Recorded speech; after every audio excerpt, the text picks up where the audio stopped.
All right. So we're going to kick off with a couple of presentations. I'm going to start, and then uh, my lovely co-host here, Dana, is going to follow as we go along. If you have any questions, we will have a time at the end for Q&A. So pop your questions in the Q&A feature there or in the chat, so that we can address those at the end. Um, and without further ado, I will introduce myself. My name is Julie Marks. I'm the executive director of the Right Trend Collaborative. But before I came into this position, I also founded the Vermont Short-Term Rental Alliance, which is a state association for the vacation rental community in Vermont. And how I came to found that organization was through a need for self-preservation in defending my own business rights and ability to operate as both my city and state started coming down, raining bad regulations down on my head and my business, right as I was just starting to turn a profit for the first time. And it really caught me off guard and sparked just this sense of injustice in me that I couldn't let lie. And when I realized that nobody else in the state of Vermont was representing vacation rentals in policy conversations at hospitality and tourism conventions, I was floored and just took it upon myself with the support of Dana at Rent Responsibly. I'll let her introduce herself in a moment here. To start an organization, and so I come at this with firsthand, real lived experience of the past 5 years of starting and growing an association and advocating for short-term rental rights. And I'm now a registered lobbyist for short-term rentals in the state of Vermont. So, very personal issue to me, and I thank you all for being here and uh, participating in this industry rally as we decide where the future of short-term rentals is headed. Stain, I'll kick it over to you. Thanks, Julie. And I am honored, to say the least, to be standing here beside you for today's event. So I'm Dana Lubner. I got into this industry through running a property management company in Colorado with my brother. And somewhere along the way, I fell in love with the community and hospitality side of this industry. That ended up turning me into finding Mile High Hosts, which is Denver's short-term rental alliance, which is now a local chapter of our Colorado State Association. And it turned into a career that I didn't plan on, to say the least, but I absolutely love. I'm now the director of community development at Rent Responsibly, vice president of COSTRA, Colorado's statewide association. So you could say I basically went from managing properties to helping people protect their right to manage properties, and I wouldn't trade it for the world. And so happy to be here today with you all. Thank you, Dana. You're such a force behind all of the associations that have worked with Rent Responsibly, including mine. So um, we could just sit here all day, I think, and shoot compliments back and forth, but we'll spare everybody all of that cheese and get straight to the wine. No, just kidding. All right, so let's start off with a little poll here to see who's in the room. We've got two questions for you. They're really easy questions, so we're hoping for 100% engagement here. The first question is, which best describes your role in the industry? Are you a property manager, a host or owner, a vendor, an association leader, or do you not fall into any of those buckets? And are you here out of curiosity? And then secondly, we want to know whether or not you have had regulatory changes or threats impact your business. And there's a scale there of yes, significantly, somewhat, not yet, but I'm worried, and no, or I don't know. Um, So once we get a good level of participation,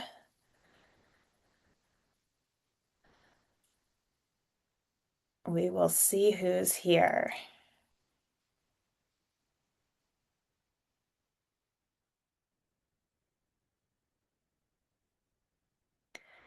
And the reason why we're asking this question is because if you haven't encountered regulations in your business yet, you will. The state of regulations in this industry around the country are accelerating. Right now, city halls, planning commissions, state government are deciding who can operate as a vacation rental, how many properties people can own, how much it costs to register. All sorts of different restrictions and limitations. Um, okay, good. Here's we got some results here. Who's in the room? Looks like we've got some of everybody. Majority homeowners, STR hosts, and homeowners themselves, along with vendors, property managers, and our association leaders. That's great. And it looks like the majority of you have experienced or encountered regulatory changes that affect your business, but some of you haven't. And again, I say that must be great, but I don't think it will last long. Um, so we as an industry, as a community of vacation rental operators, um, are experiencing regulatory threats in a variety of ways all across the country. These are not hypotheticals. They are happening in markets right now.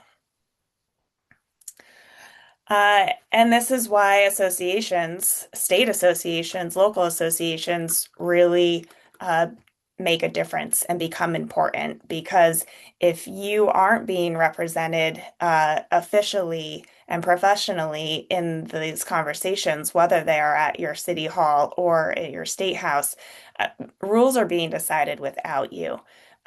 There's the old adage of if you're not at the table, then you're on the menu. That has shown to be very true in our situation over the past several years as pressures have mounted around housing, around affordability, around over tourism.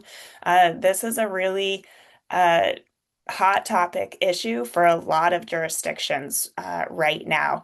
And if you're not paying attention, you could get caught off guard. Um, Idaho is a fabulous example.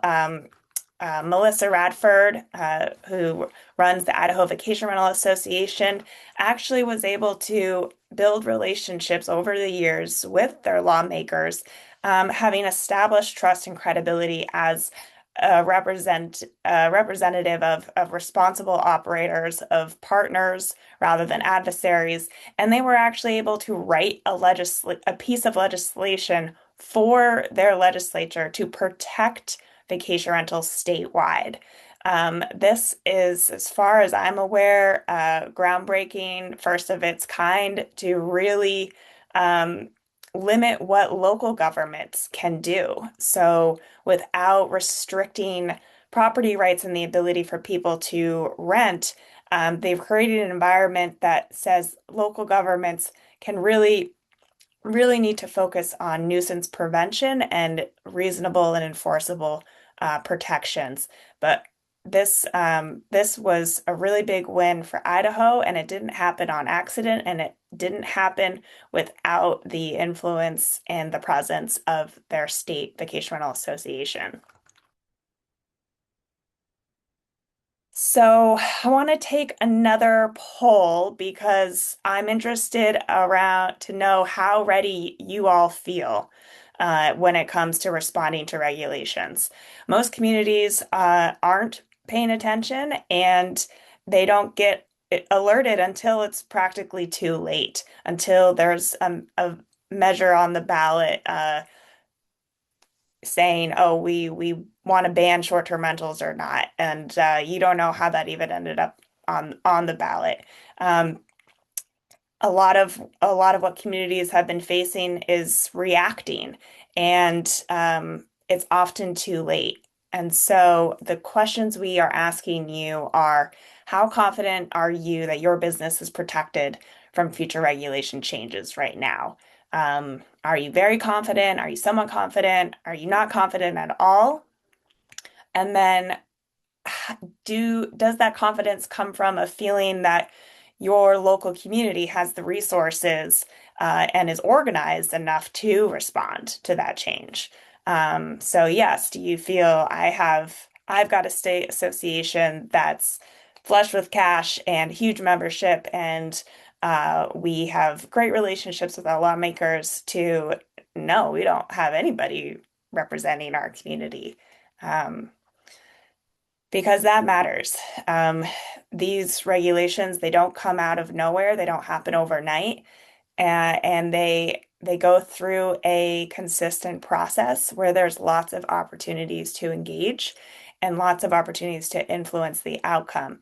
It's just a matter of knowing what's going on when and being there in the right time and place with the right resources. Um, So we'll give a couple more moments here to complete this poll.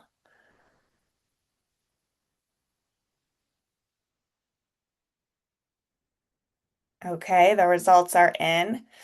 Oh, okay. Not feeling very confident. I'm not surprised, unfortunately. Most of our states and our markets, even more granularly within a state, don't have an organized group or coalition representing their interests. They don't have a way to communicate with one another or to get the message out when short-term rentals do come on the agenda at the local level or in the state house. So I'm definitely not surprised there. Kudos to whoever that one person is who said that they're very confident in being protected against future regulations. I want to know who you are and learn from you. And the second question, do you feel like your community has the resources and coordination? Okay. Still a little bit somewhat, not really, not at all dominating that. And again, I would agree these things they'll go hand in hand.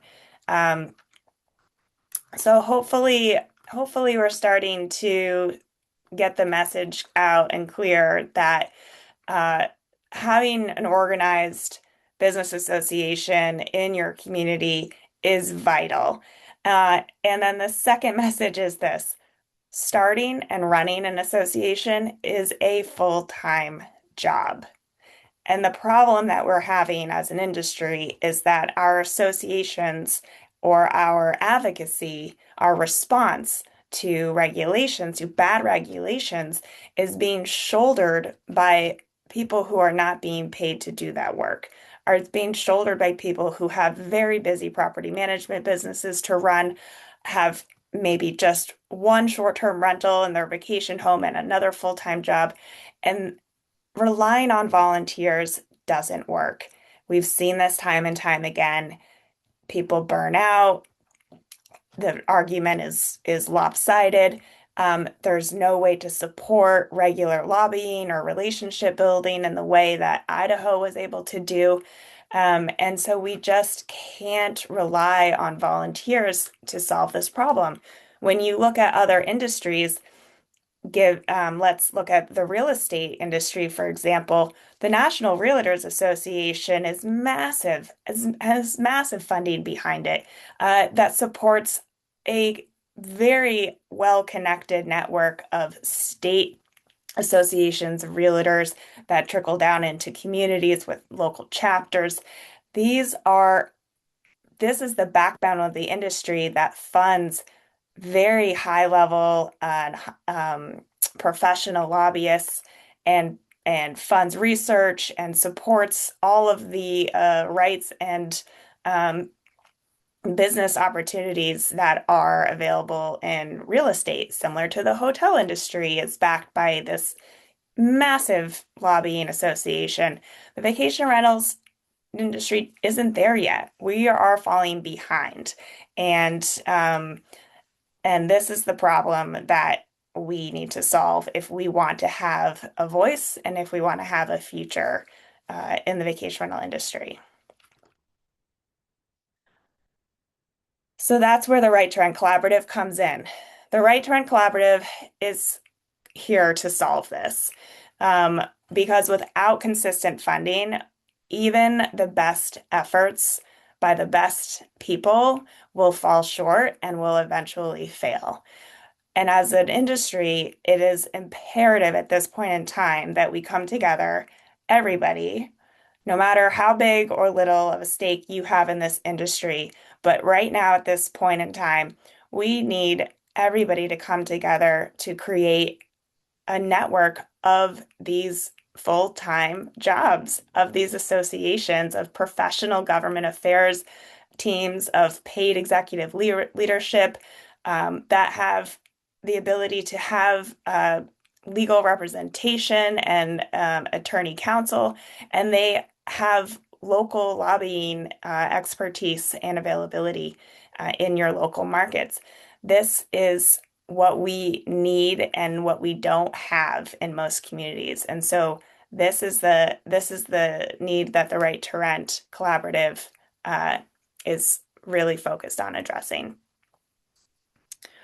So here's how it works.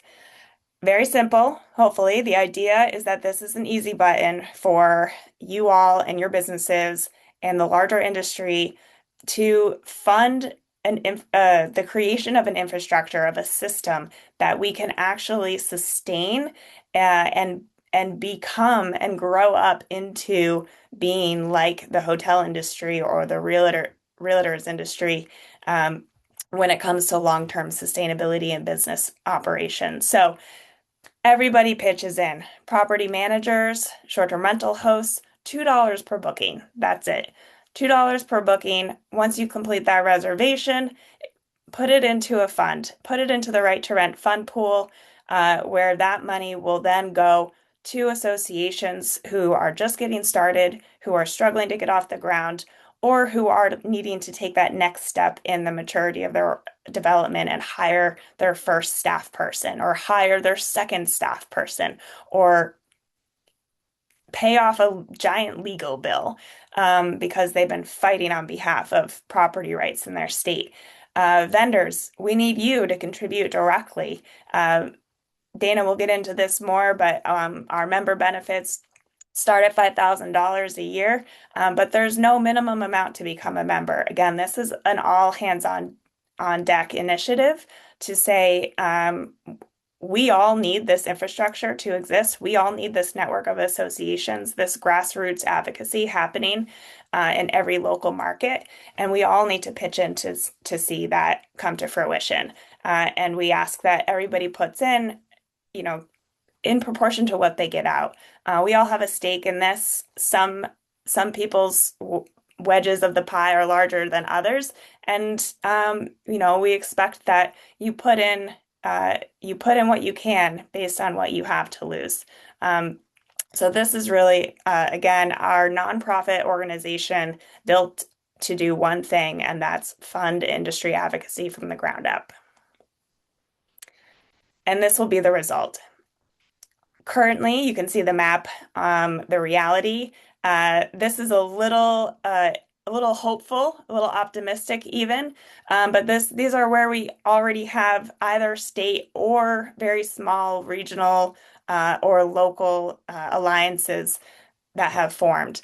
And you can see but it's not widespread. So the goal is 50 states supported by professional associations with leaders that are connected, who are collaborating with one another, because what happens in Idaho can happen other places as a measure of good, and vice versa. If something bad happens in Texas, it can happen in Georgia or Washington. So we need a network of 50 state association leaders connected, collaborating, and that will bring us market continuity, and that will serve us all. And we prove that this can be done. Last year was our first year that we launched this program, and with the money we raised in that first year, we were able to grant almost $100,000 to associations. Uh, what this did was immediately add to the number of state associations that we have established now in this country. 62% growth in state associations. That included 6 new paid executive director positions. Again, this is the sustainable path towards partnership and long-term regulatory protection and security. Um, but it was what was more fascinating than anything else, in my opinion, was the gap. We had over $600,000 in requested funds. This is the need. This is the initial need of communities all across this country saying, we need help now. And it's big. So obviously, we have a lot of work to do. The demand is there. We know that the supply is there. Again, if everybody pitches in what they can and what they owe, we can help meet this need. And we want to be very clear that we are committed to being as transparent uh, as we can be. Um, Our funding structure is very simple. 70% of everything that comes in through membership contributions in any form goes directly into that uh, pool of money that goes to associations. We take 25% to cover the cost of operating this right to rent organization and all of the work that happens to make this possible and the people that make it possible. And then we keep a 5% for administrative costs and reserves. So every dollar is tracked. You know exactly where it's going, and it is the most efficient way to give to this industry-wide effort. And I believe with that, it is my turn to turn it over to Dana. All right. I don't know about you guys, but I think I'm in good company. I looked through our attendee list, and I know we have a lot of community builders and advocates and short-term rental association leaders in the room. So I just have to do something cheesy for the sake of my enthusiasm for this. But if you can take up one hand in front of the screen, your computer screen, your mobile device, and then take your other hand and high five yourself. I just want to congratulate everyone that joined today's call.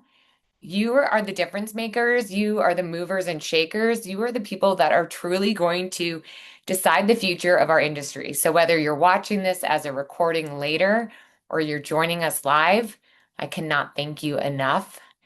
Um, so thank you, Julie, so much for showing us the why. What I'm going to do now for the rest of our presentation is give you the how.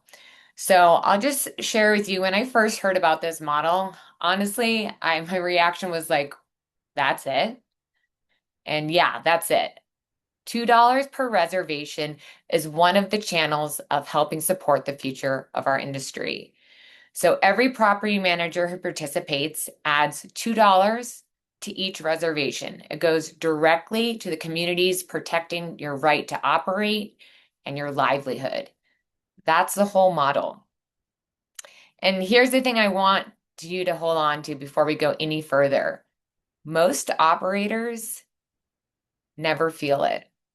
And that's because you can pass this $2 per reservation right to your guests. The same way you pass through cleaning fees, a destination fee, a damage waiver, guests are already paying fees when they book. So this just becomes one of them, and your margins stay clean. Once you enroll, it runs automatically through your property management software. You set it up once, and every reservation after that, it's just running in the background. You can see the platforms that are already integrated on your screen to the right side. We've got Hospitable, OwnerRez, Hostfully, Track, Guesty, Cyrus, and Escapia are coming soon. And I just want to pause here for a minute and say these are the companies that believe in the mission of the collaborative, and that's why they're integrated to make this super easy for property managers to participate. $2 per reservation. Individually, it's small. Collectively, it's the funding engine that this industry has never had. So I'm going to show you what exactly this looks like for your business. So take a look at your screen. For most operators, the net cost is zero. So if you do 500 reservations a year, that's $2 added to 500 guest invoices. Net zero to you. 1,000 reservations a year, same mechanic, same result.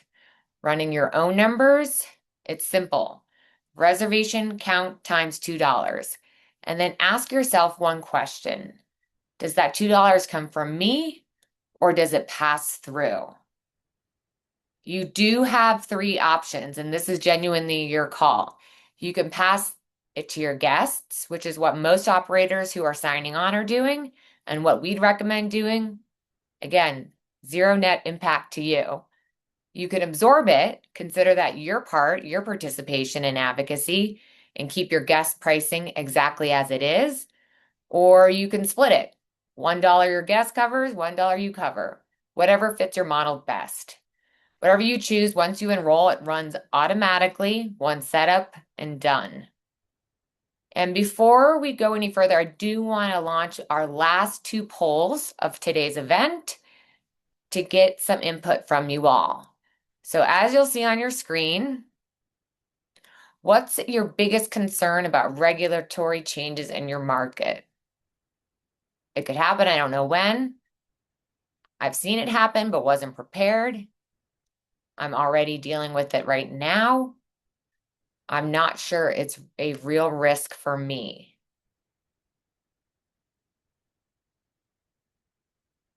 And then what would make the biggest difference for short-term rental operators in your community right now?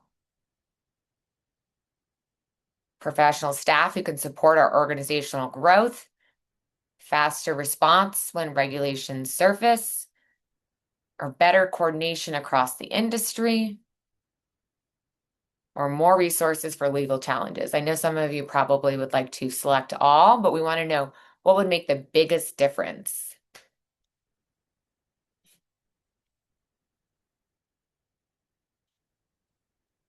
And while we're waiting for you to complete the poll, I just want to say we will have time for Q&A at the end.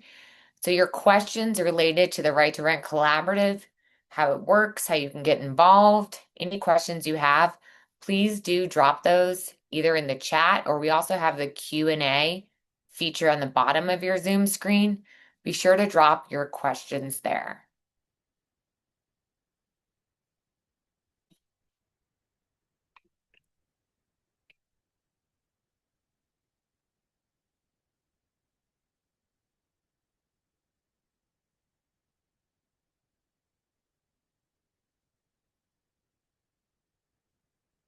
I'm ready to see the results if you guys are. Let's see where we're at.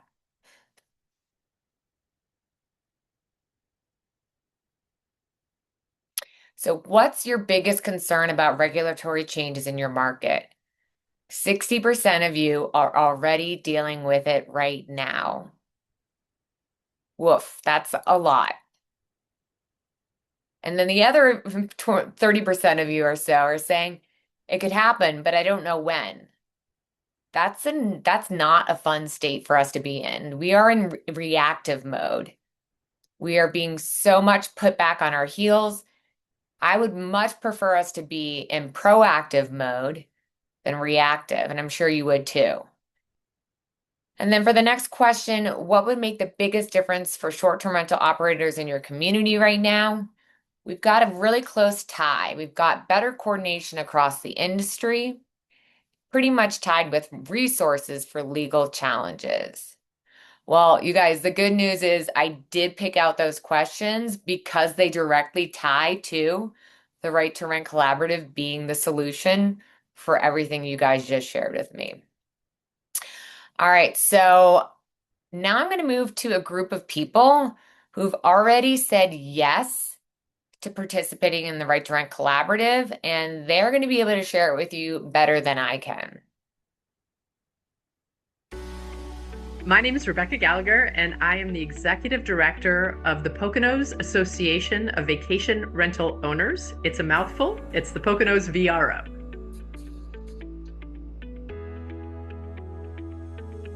So once we had that Right to Rent Collaborative grant, again, we were able to hire a full-time executive director, and we finally had a person who could dedicate themselves to self-sufficiency, self-sustainability, and also more strongly to advocacy.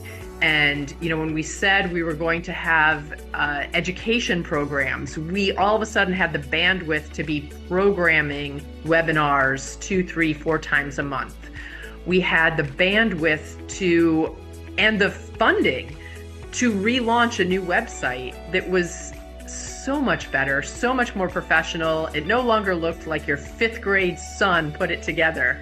Just nothing against volunteers, but there's something that a professional full-time staff can accomplish that a volunteer just can't. And that was the transformational difference. That was the catalyst that this grant had and the impact it had on our association. I'm Sue Bradley. I own Skyrun Vacation Rental Sedona. I work locally with homeowners to manage their properties in Sedona and the Verde Valley, Central Arizona, while staying deeply connected to our local community. I'm passionate about protecting responsible short-term rentals. What about the $2 reservation model stood out to you when you first heard about it? Well, what stood out right away is how simple it is. It's just $2 per reservation. It didn't feel complicated or risky, and it connects our day-to-day operations to something bigger through a Right to Rent Collaborative or keeping funding local here in Arizona while supporting coordinated advocacy nationally. What would you say to another property manager who's been hearing about this program but hasn't taken a step yet? I'd say don't overthink it. I know that's easy to do, but it's really a low lift. You're supporting the state that we are working in and the people and the homeowners here, but we're also helping nationally and helping to educate guests, which is really important to me at the same time. At what point did you decide, okay, let's just do this? For me, it's when I realized there was no downside. It wasn't just simple to implement with our PMS, but it supports our homeowners and the bigger picture.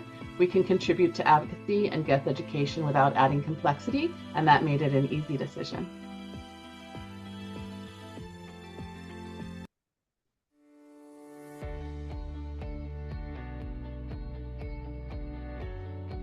Over the years, I've watched property managers build incredible businesses, and then they lose ground to regulations that they never saw coming. It's not because they didn't care, it's because they never thought it would happen to them. This is where Right to Rent provides additional eyes on the regulatory landscape to help managers avoid being blindsided. I chose to support the Right to Rent Collaborative because there are so many policy decisions happening right now that have an economic impact on everyday people. Our tourism, our local economies all depend on advocacy efforts in this country, and I think R2RC is the right place for us to be right now to help advocate for those efforts. Putting Proper's name next to Right to Rent Collaborative was very simple. Right to Rent Collaborative is at its core risk management, and that's what we do. And so bringing our education to Right to Rent Collaborative and then disseminating that through Right to Rent Collaborative across the United States, simply a no-brainer. Yeah, if we get this right, I think that we're actually moving to the driver's seat of an industry that has long since been reactive, and we can actually have the large group of operators working together towards a common goal that is sustainable and that brings consistency and collaboration to an industry that really needs it. And so getting this right does look like everyone being involved. Getting this right does look like an industry that can chart its territory, not just for the moment, but for the long-term future. And that is what can happen if we get this collaborative right.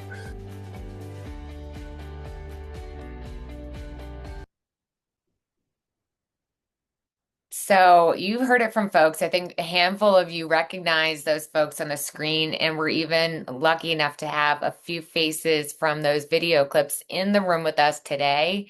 So I just want to say thank you to everyone who has said yes to being part of the solution that our industry so desperately needs. So before I tell you your next step, or I'm seeing in the chat people saying, how do I sign up? How do I participate? I want to tell you something about why I'm standing here. About 7 years ago, I started my own short-term rental alliance in Denver, and I did it because I saw what was coming. Regulations were tightening, city council meetings happening without us in the room, operators scrambling to respond because they saw things that they didn't see coming happening to them and threatening their livelihoods. And I will tell you that work was and still is meaningful, but it's exhausting to do as a volunteer because we were doing it solely with volunteers. We were using our personal time, and at the time, no real infrastructure behind us. And if you're in today's event, and you can drop it in the chat, if what I just shared with you about carrying this load on your back as a volunteer alone, drop in the chat an amen, because I know right now who's in the room and I'm in good company.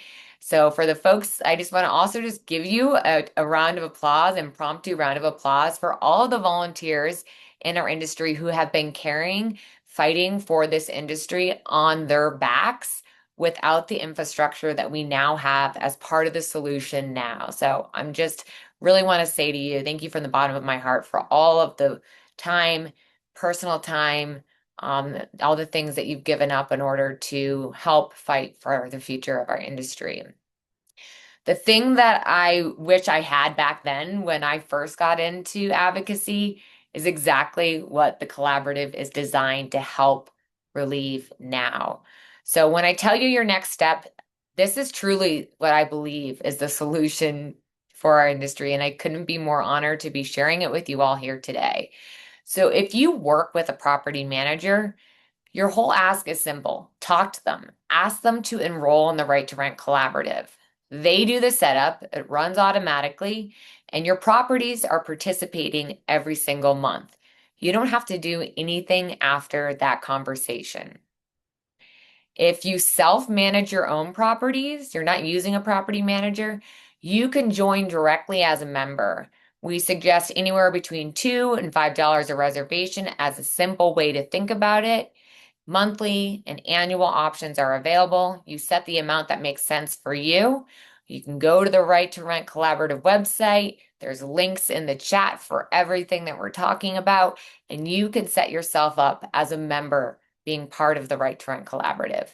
And for our property managers in the room who manage properties for others, enroll once. It runs automatically through your property management software every month thereafter. One setup and done.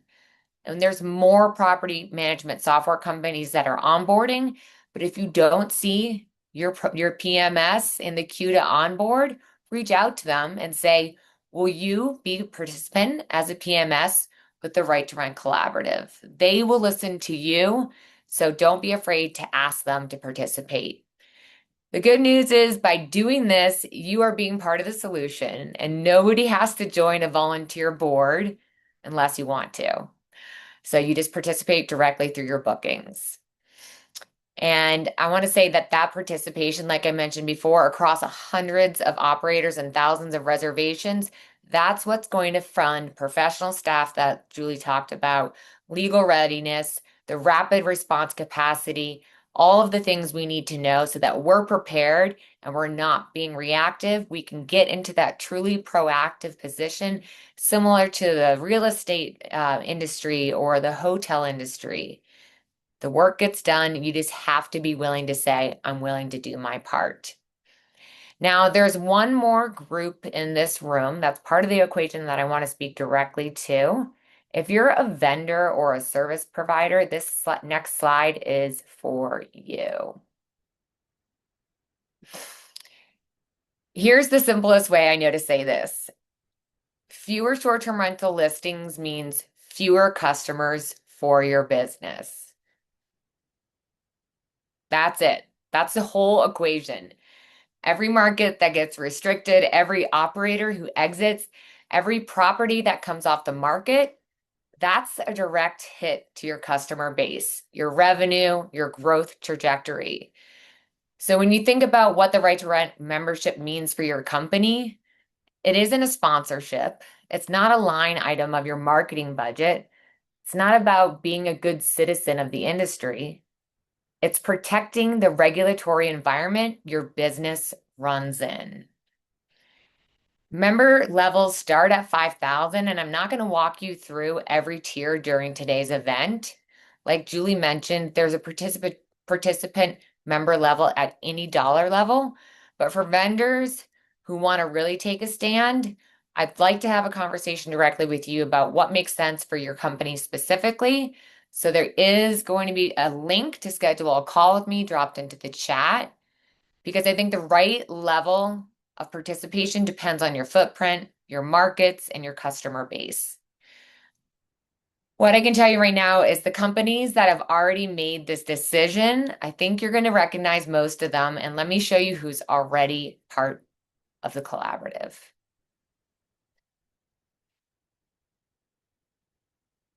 These are the companies you know. I'm guessing most folks on the call would say you recognize a majority of these logos here.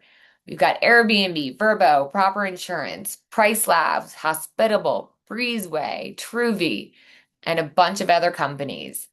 And they didn't join because everyone else did. They moved early before it was obvious. They believed and understood the business case before most people were even paying attention. Does your logo as a business, as a vendor, belong on this wall? I'd ask you, are you willing to join this movement? All right, here's where to go when we wrap up today's event. Whether you're a property manager, a short-term rental owner, a vendor, an association leader needing financial support from a grant, all of the resources you need to take your next step are in the chat waiting for you. So if one of these buckets resonates with who you are today showing up as, click on the link. Participate, raise your hand, do your part. So before we head into our Q&A, friendly reminder, drop questions in the chat. My last message for you is this. We all have something to lose, which means we all have something to give. All right.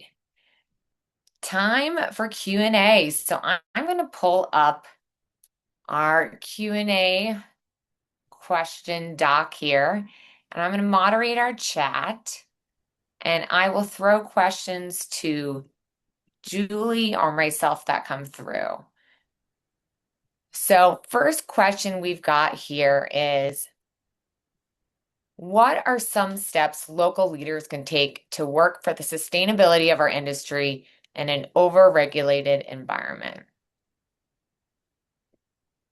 Well, Dana, I think this kind of touches on a lot of questions I've been seeing come in, which are about engagement, and identifying who is that person going to be to step forward and be the face or launch the website or file the paperwork to register as an organization. Um, I want to say for in my personal experience, the resources that were available from Rent Responsibly made it 100 times easier for me to take those first steps to start an association and then to grow it into a member funded group that then had resources to hire professional lobbyists, hire professional attorneys, hire professional marketers to gain awareness. So my favorite go-to completely biased resource is the Rent Responsibly website that has tons of tools and even now a la carte services that you could pay for to help you implement those different activities. Um, so that's my pitch for what some folks in this room who are motivated and energized by the inaction maybe that's happening in your community, uh, ye what we need, what our industry needs, is for people who want to be engaged, who are sick and tired of not seeing anybody do something, to be that person. Raise your hand, identify yourself, reach out to us, contact us. The email's up on your screen, hello at r2rcollaborative.org. Tell us you're ready to lead an organization, and we'll connect you with the resources that you need.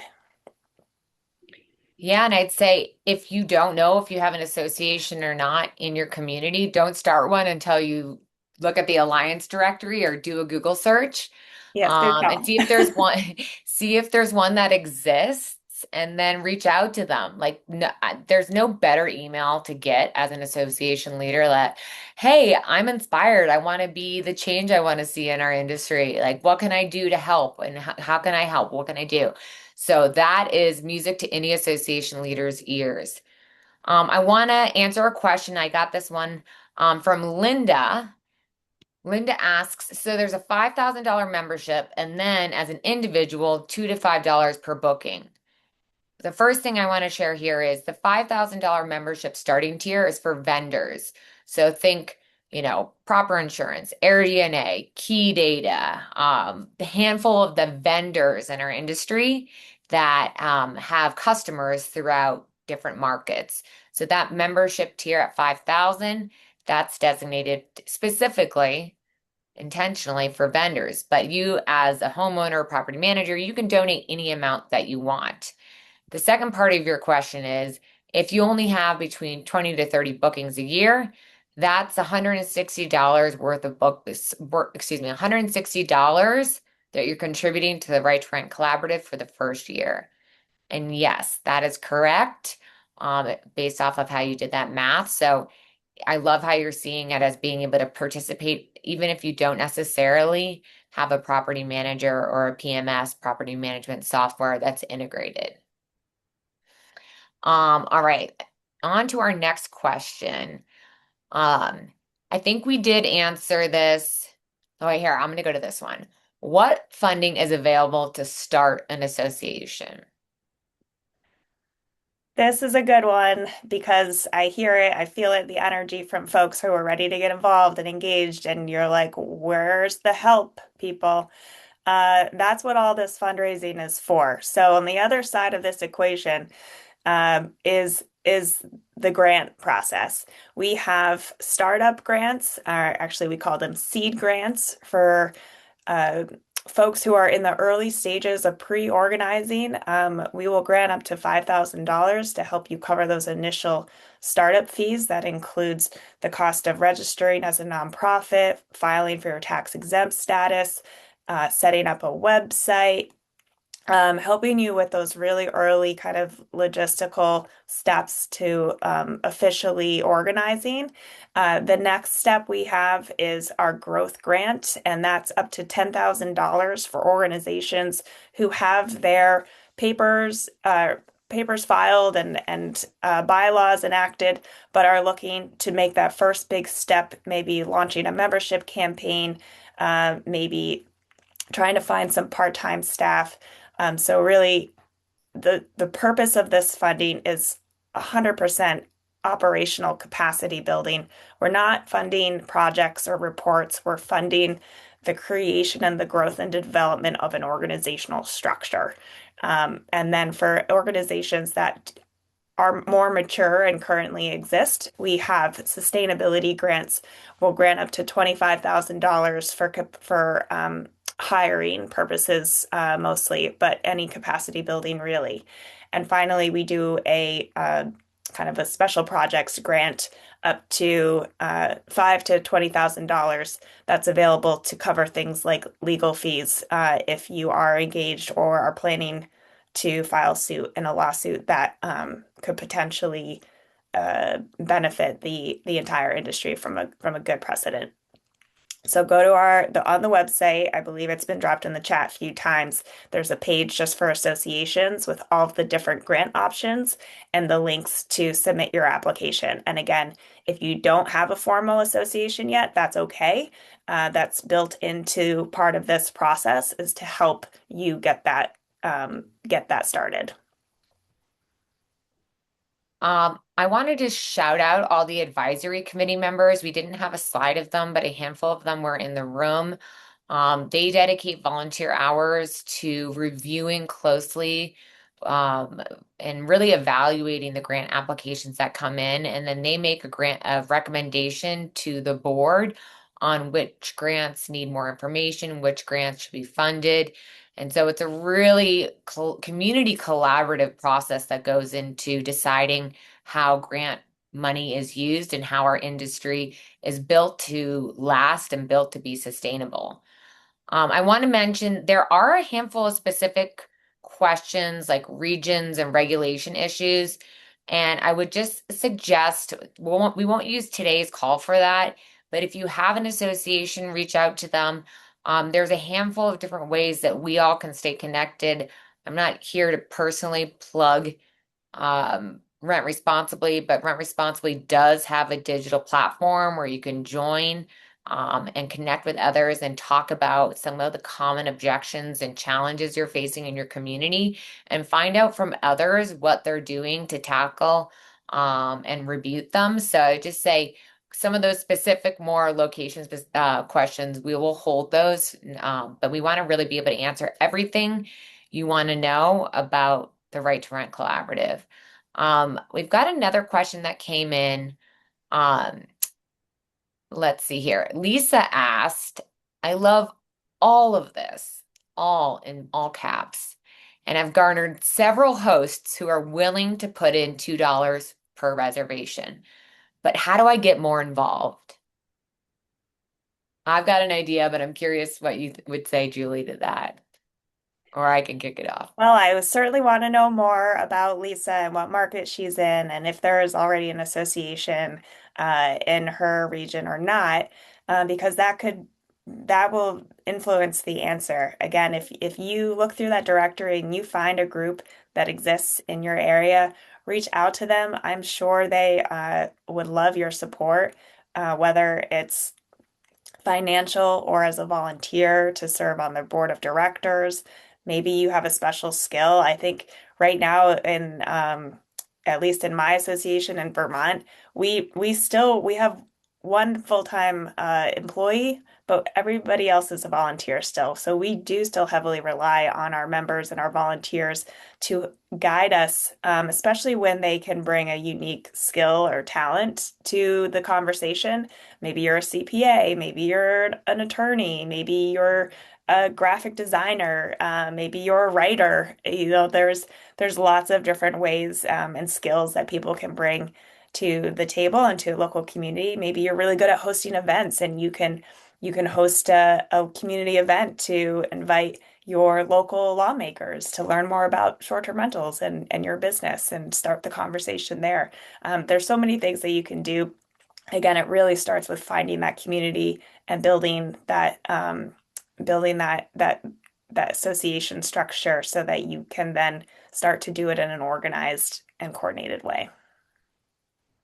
So many good tips in there. And I knew it was Lisa Eversole because I saw her in the list of active participants in our call today. And Orem, Utah is where she's located, and she has launched a group. So she's taking some of those steps that you outlined beautifully there. What I would add to this is a way for you to do more. I mean, this is music to any volunteer's ears. It's like I'm getting people to say yes to the $2 program. Heck yes, let's celebrate that. How can we get vendors and property managers to also participate? So think of who you might use for your pricing software, who you might know that's a local vendor that would want to participate and maybe make a donation that's reflective of the size of the footprint that they have in the community. But you can be an evangelist to this being a solution that really benefits us all by getting more people to participate in the program is something I'd say is a way to go beyond just the $2 per reservation avenue. And I will add that everybody as a member, again, there's no minimum contribution required to join. But when you do become a member, you gain access and eligibility to applying for leadership within the Right to Rent Collaborative. So if this is really something that you're passionate about and you want to get behind this initiative and this effort, stay in touch, and as a member, you'll be able to apply for the board of directors, apply for the advisory committee, and be really hands-on in the process of what we're doing here at the Right to Rent Collaborative. So that's another way that you can get involved with this organization directly. All right. We are closing in on our last few seconds before Julie takes us home. Art asks, where do I find an existing list of associations? I think Lindsay can drop that again in the chat. That's where you'll see the Alliance directory. Just know we try to do our best at Rent Responsibly to keep track of every association, but there's a chance that maybe we don't know about one that's launched. So I'd say, double check and do a quick Google search. And then Linda says, how do I donate $2 per booking if I'm an individual and I'd like to join? Yes, Linda, super great question. So there is a specific link that we can drop in the chat for you. So anyone that's just an individual, you're not with a property management company, or you're not integrated with one of the PMSs that are currently integrated with a collaborative, follow the link that we'll drop in the chat. And then you designate, we want to donate X amount of dollars per month. You can look at your average bookings. You can pick the amount you want to do monthly or annually. It's up to you. So there truly is something for everyone to do, a way for everyone to participate and be part of the solution. So super hopeful. Julie, over to you to take us home. I mean, I think we've said it all, Dana. All I would close on your previous slide actually, as just a reminder that, we all have something to lose here, which means we all have something to give. And we thank you for coming this far and showing up here today. And we thank you even more for taking the next step in your pathway to becoming part of the collaborative, whether that's through the $2 per reservation, whether it's through a contribution if you're a vendor, whether it's by applying for a grant and starting an association or growing and joining your association locally. It's going to take all of that effort happening all together collectively at the same time. And that's what's going to get us to that future dream state of real representation and hopefully an environment where we can all just get back to business. Yay. Thanks, everyone. Have a great rest of your day.